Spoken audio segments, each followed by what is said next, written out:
Yes. But does this need understanding develop into sort of not necessarily a give and take, but where one person would give in to the other person's need? No compromising in giraffe. Not necessary to compromise. Everybody's needs can get met. Nobody has to give in. Nobody has to give anything up. Because I agree with you, I have to say, and especially when it comes to doing things for other people, because my theory is that if I do something for someone else, that gives a person power over me. Well, whereas if I do would it put for it this myself, way. If you do anything that involves giving in, both people pay for it. Nothing has been resolved.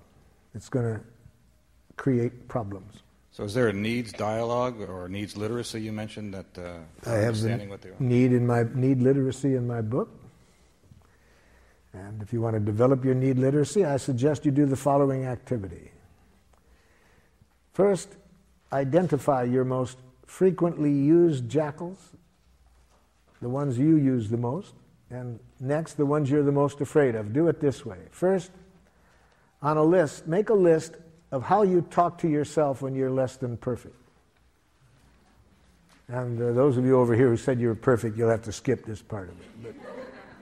But for those of you who aren't perfect, make a list of how are you most likely to speak to yourself when you're less than perfect.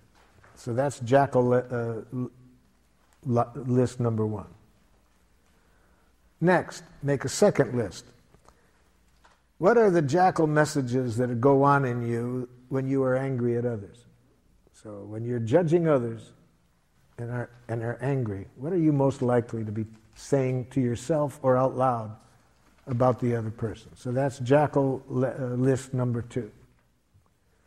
Jackal list number three. List those things that when other people say it,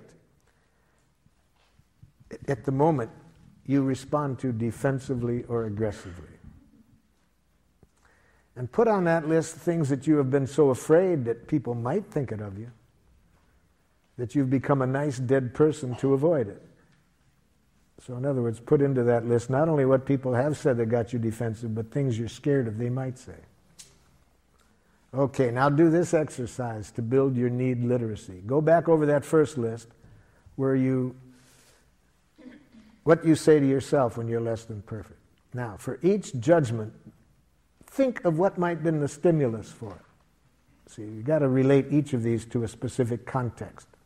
So, say to yourself, let's say the first thing is you have in your list number one, what a dumb thing to do. Okay. Think of what you might have done to stimulate that. Okay. Then put on giraffe ears and hear the need behind stupid.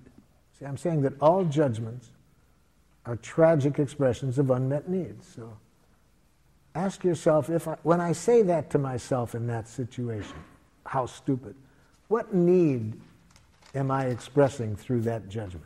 What need of mine isn't getting met? And here's where you can use the list in my book. If you can't come up with it yourself, just look through the list and your body will tell you when you're getting close. Really, because, yeah, that's what my need is. See, the need comes much closer to the truth than any judgment you make of yourself. So do that for every item on the list. Second, what you tell yourself when you're angry at others.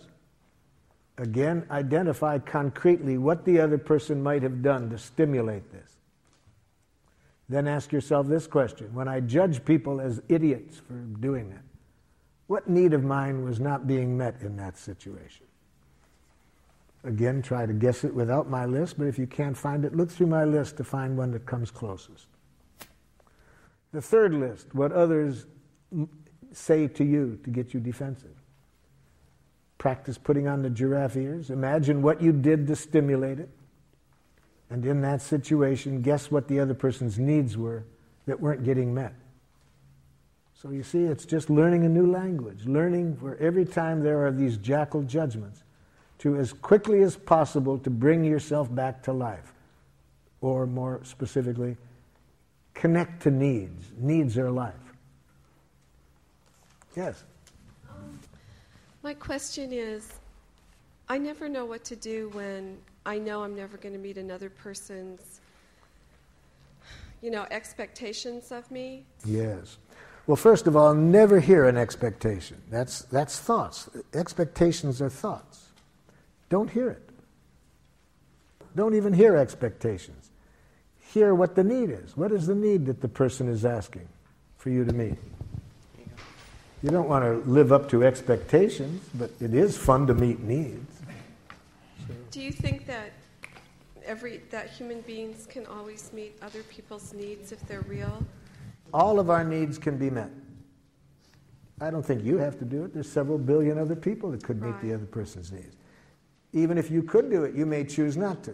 I see. And that won't be a problem. The other person can hear a no if they first feel empathy for their feelings and needs. That will leave them feeling at least that their feelings and needs matter. Right. That makes sense. Yes. But then again, you have to know how to say no in giraffe. That would be good for me to learn. Well, let me help you out. Never use the following words when you're saying no in giraffe. No. I can't. I don't want to. I don't have time. It's not possible. Okay. Now you know how not to do it, right? Now here's how you do it.